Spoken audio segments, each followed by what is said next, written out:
May video dito ang isang kababae natin na si Laika May Aguilar galing sa kanyang TikTok videos. Makikita sa video na hinarang ng screening officer ang kanyang hand carry na may mga lamang chocolate. Nangyari ito sa ibang bansa nung pauwi siya sa Pilipinas.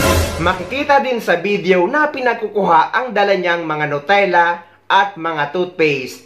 Alam nyo kung bakit?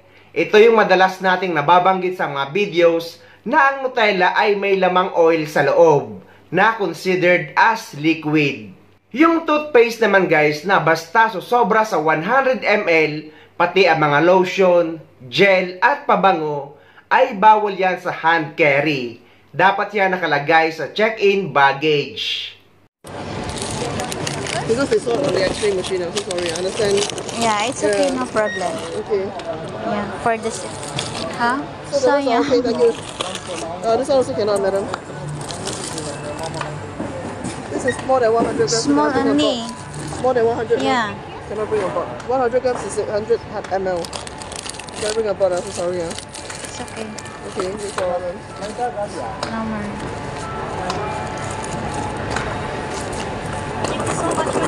Okay, thank you, ma'am. So, cannot bring about, I'm so sorry. Sa mga nagtatanong naman kung pwede daw ba magdala ng chocolate sa hand carry, ang sagot guys ay yes, pwede kayo magdala ng mga chocolate sa inyong hand carry baggage basta hindi kayo susobra sa 7 kg dahil nga ang maximum kilo lang sa hand carry baggage ay 7 kilos.